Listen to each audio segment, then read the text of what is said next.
I found myself watching a lot of videos on YouTube lately about backcountry flying and people flying in and out of airports where performance has been a real critical thing.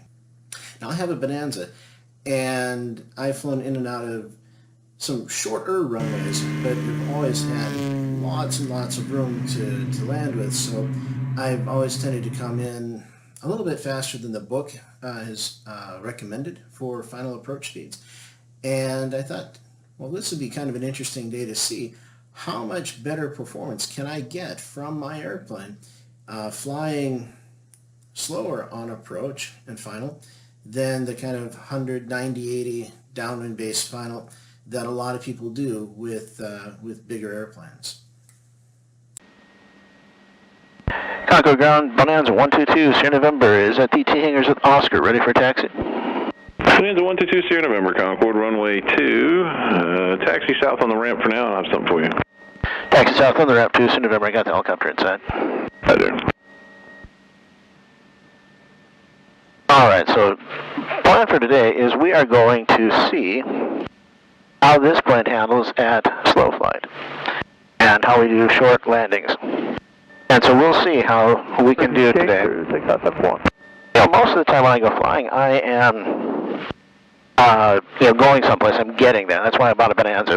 And it's a wonderful plane, and it flies really well. And I'm told it also makes a really good backcountry airplane. It'll land in dirt strips and so forth. Well, we're going to find out today how it does.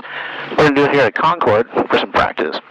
And then in a future flight, I'll be going over to some grass strips and see kind of how it compares over there.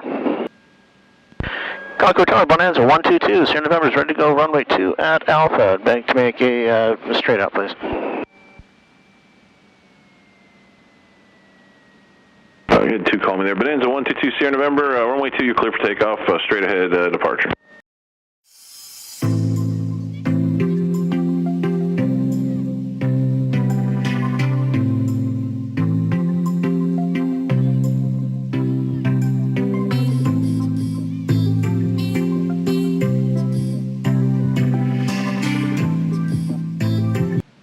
What I really want to do is just see how is my plane going to handle today. Given the bumps, given the conditions, given the weighting that we have for the aircraft. I am on the, I'm on the right tank. All right, we are well within our flap gear range, so I'm going to go ahead and put my gear down. Okay, I have 3 green. There's notch of flaps coming in. Okay. Second notch of flaps coming in.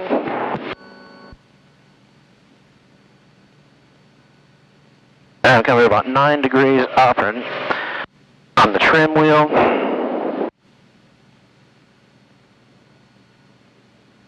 I'm climbing like a son of a gun, so I'm just going to actually, I'm going to level off here at 3,100 feet.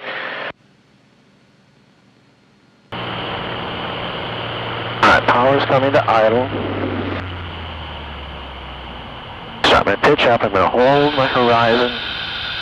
And I'm really watching inside the airplane because I want to see what the airspeed indicator is doing, even though normally this is an outside maneuver. Right at 48. And bring the power back in. I'll do that one more time just for fun.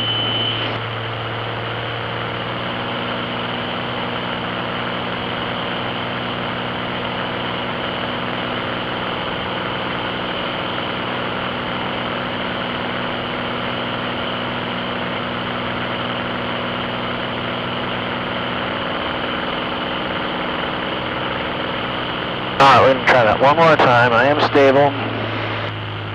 Power's coming to idle. I'm going to hold my heading, just going to pitch. Pitch, pitch, pitch, pitch, pitch, pitch, pitch. Obviously I'm losing altitude because of my pitch. I'm holding.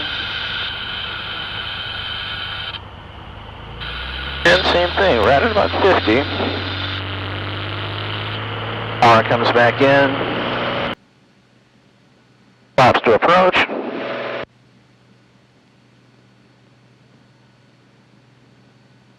Coming up. Mid Carolina. Flaps up. Run 1 mile final, runway 2, Mid Carolina. CJ 406, Concord ground, runway 2, taxi V Alpha. So from what I could see, I was showing about 48 knots on my aspect. I'll have to replay the film later and see exactly where that's at. But airspeed is pretty close. It's actually about 5 knots under what the book says. The book says 53 knots is bottom of the white arc, and that's what corresponds in with the airspeed indicator. So it's actually stalling a little bit below that. Either way, what that's showing is 1.3 VSO, which is FAA book recommendation.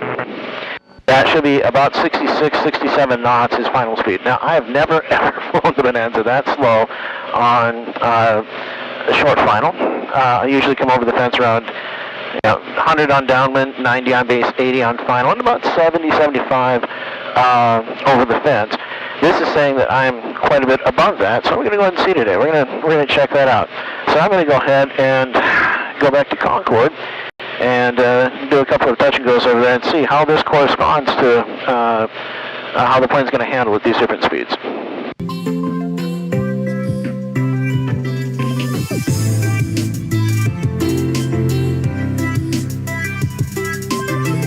What I'm going to do this first landing is I'm just going to try and come in. I'm going to plan to land, or my aiming point is going to be the runway 2 number for runway 2 at Concord.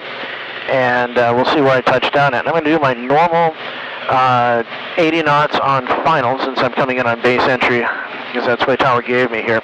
I'll be slowing down to 80 knots on base, or 190 knots on base, 80 knots on final. And we'll see what that does, and then about 70 knots over the numbers, and we'll see how long it takes me to roll out. Then I'm going to take off, and I'm going to do a couple of different maneuvers, a couple of different speeds, and we're going to see what the difference ends up being. Hello? Hello? I think overall it's going to be pretty interesting seeing what the different speeds do for how much runway we take up. Obviously, speed, airspeed indicates energy, which has to be dissipated to land. So, more airspeed we have, more runway it's going to take, and I'm really interested to see what a couple of knot difference makes as we progress through here today. Concord Tower Bonanza 122 Sierra November is over the speedway, right? Base for 2. Bonanza 2 Sierra November, runway 2, clear to land, the wind 010 at 7. Clear to land, runway 2 to Sierra November.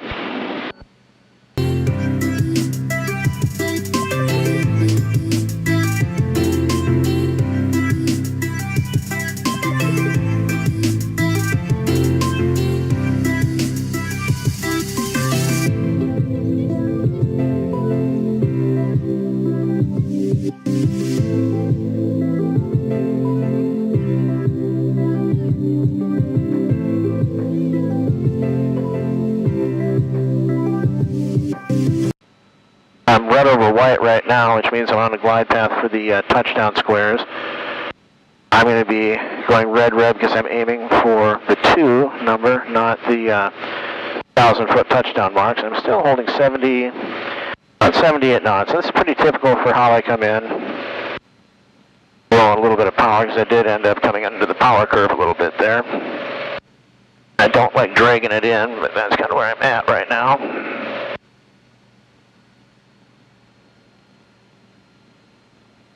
There we go, that's looking a little better. We're about 75,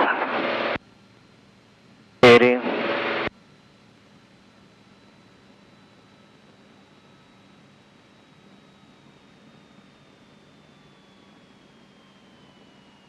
Round out.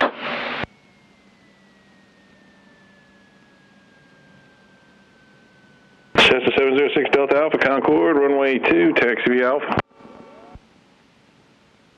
And then I made the turn off here. And Tower 2, so November, I'd like to go back to 2 for a close pattern. Bonanza 2 Sierra November, taxi runway 2 V Alpha. 2 V Alpha, 2 November. Alright, so that time my aiming point was runway 2 number. I touched down, I did my round out, and I flared. I landed just a little bit past it. And I was stopped under control just after the 1,000-foot touchdown mark. So I'll have to look at the camera footage later and see exactly where that ended up being, but not too bad. I'm going to try this again, and this time I'm going to try and come in just a little bit slower and see what that does for my speeds. What that does for my rollout, rather.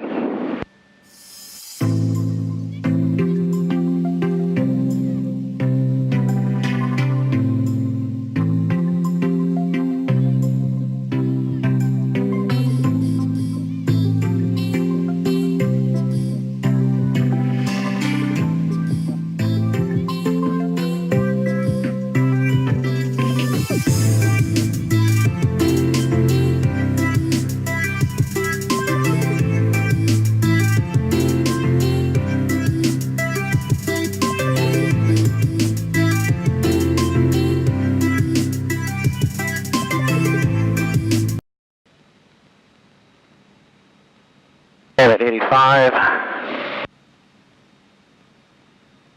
There's 80. Oh, these big heavy airplanes, you get a sink rate like a son of a gun if you're not on the right side of the power curve. There's 75. Red, blue, green, clear to land, full flaps. 80.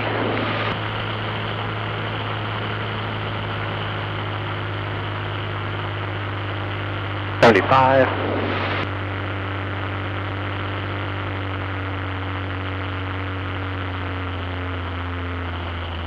70.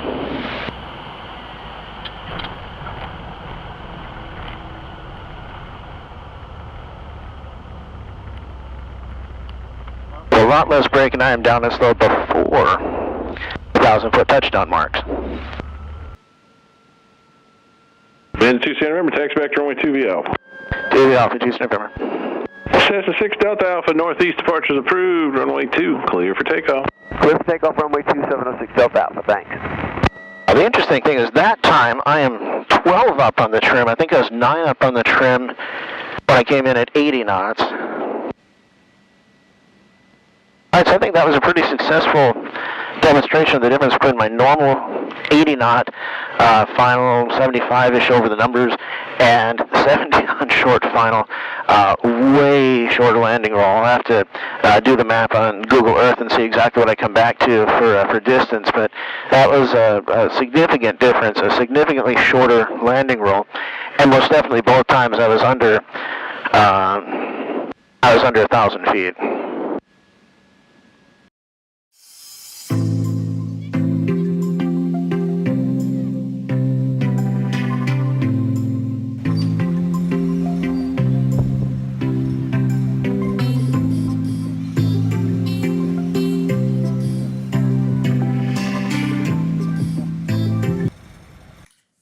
Okay, so I'm back home now, and I've had a couple of days to review the footage from the flights, and it's been really interesting seeing kind of what the outcome has been. Okay, so I'm looking at Concord Airport on Google Earth, and I'm zooming in on the approach end of runway 2. Now my aiming point for both landings was the middle of the runway 2 number. The first landing, I was completed with my rollout right as the taxi line was taking me off of the runway. And the total distance there is just a little over 1,038 feet, 1,040 feet. The second time, when I was at 70 knots through the approach, through final, I touched down and completed my rollout just before the aiming point. And so my rollout was 750 feet, meaning about a 300-foot decrease in total landing distance, or about 25%. Now, what's interesting is where that came from. My first landing, I touched down just past the landing points, and the second time I was just before the touchdown zone marks, or about 250-foot distance. So a little bit of braking difference. So it was really interesting that the float for the round out was about 250 feet with 5 knots of airspeed. So I hope this is interesting. Until next time, safe skies.